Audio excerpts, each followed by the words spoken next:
And now an update for the last character of today. So we have the hero here, which is my fourth strongest character.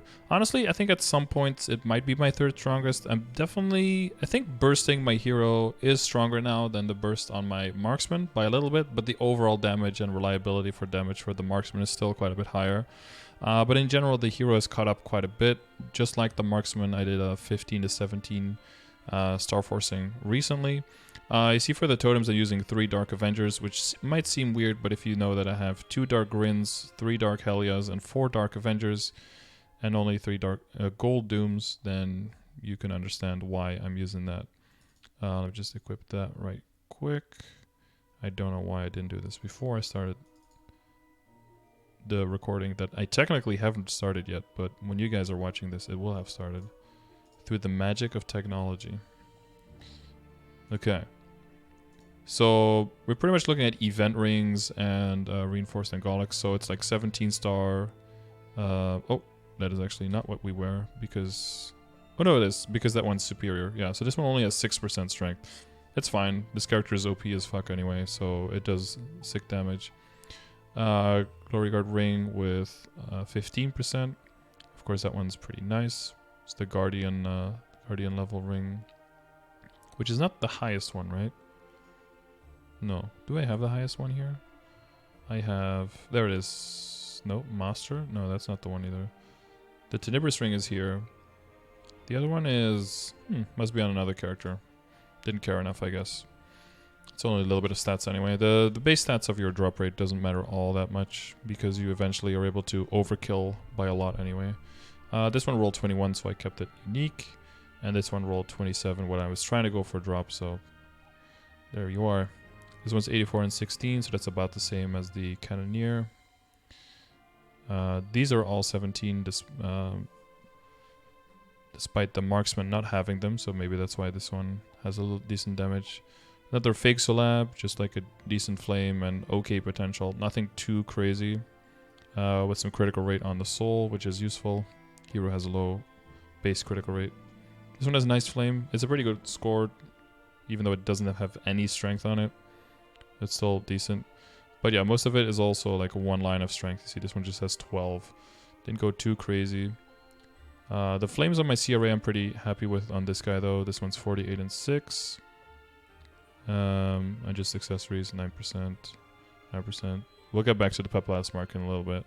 This one's at 88 with 12% strength. And then this one is at 56 and 5, which of course is pretty good too. I think the best flame I have on all of my CRA combined is the pants on my marksman, right? Was it 56 and 6? That's pretty good. This one's pretty nice. Also got the Allurroid here, of course.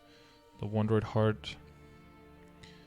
Cape with 96 strength, which is also okay-ish. Placeholder shoulder. Reinforced earrings, because why not, dude? Are these my main earrings? Yes, these are my main earrings. Am I missing out on a lot of potential damage? Yes. Do I care? No. Because this character is already way too strong anyway.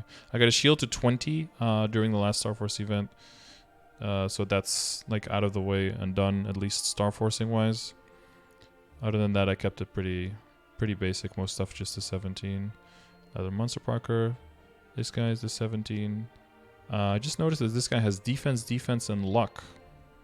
Probably not what I want. I didn't even realize that. See, there's some value in making these videos. Fuck it, dude. Let's do it live. Let's go grab some cubes and throw them on and see if we can get some potential. How the fuck is my badge 50% defense? Is this the most scuffed equipped video you've ever seen? Leave a comment in the description down below. Hang on, I should have some cubes.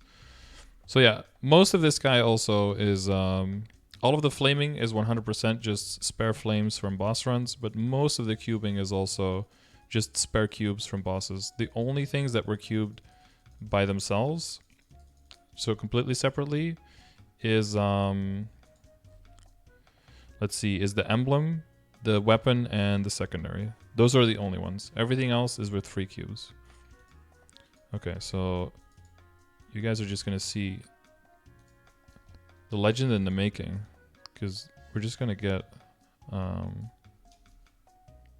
super strength right here. The easy 6, we don't settle for 6. Wow, nice MP. Good, nice. 9? No, I want 2 lines. Fuck it. I'm greedy. I'm greedy. Let's go. The greed is too much. It's too much greed. Too much greed. It's all over. It's all over, boys. Yeah, well, we ended with 3% strength. Small gains. So as you see, it's still a work in progress. And because the numbers are pretty low, it's not that huge of a problem to just cube over something. Losing like 6 or 9% stat isn't that big of a deal, since the character is strong enough to do everything it wants to do. The main thing is the boost nodes on this guy are like completely done though. Like, I mean, the base ones, and Burning Soul Blade is also 20, but the boost nodes are 25 and has access to way more boost nodes, even though skill nodes, I should say. Even though there's a bunch more that I would like to activate, of course. Weapon Aura would be nice. I use Urda Shower for training. Blitz Shield I've never even gotten to use before, so that would be exciting. Impenetrable Skin would be nice. So there's plenty of things left to equip. But the main thing, of course, I've somewhat posted before, was the Papillus mark I got on this guy, and the very nice flame, of course. Again, also with the free boss flames. And it tiered up to unique, which is no problem since it'll be transposed anyway, so it keeps the tier of the source item. So one's kind of like my pièce de résistance, as they say. As this is a better flame than any item I have had on my arc even. Both of the transposed items on my arc were worse flames than this one. I would say it's pretty good. It's also pretty future-proof with the 6% all stat, so it scales well. So, you know, maybe there is a bright future for this character, after all. The stat window is pretty straightforward. The range is pretty low, but it gets magnified a lot with the final damage of all the buffs, of course. So it's like 23.5k stat, but I think in full burst I get around 18 mil or something, so it definitely goes up quite a bit. I'm working on the Arcane Power now, which is going to be 960 tomorrow and then 970 the day after that. So we're creeping closer to 1k. We can show that, I guess, here. So we're at 16, 13, 9, 4. So I'm not going to make the same mistake as I did with the Marksman with unlocking Asphera very, very late and then endlessly having to do Asphera while all the rest is already maxed. So unlock that a little bit faster on this guy.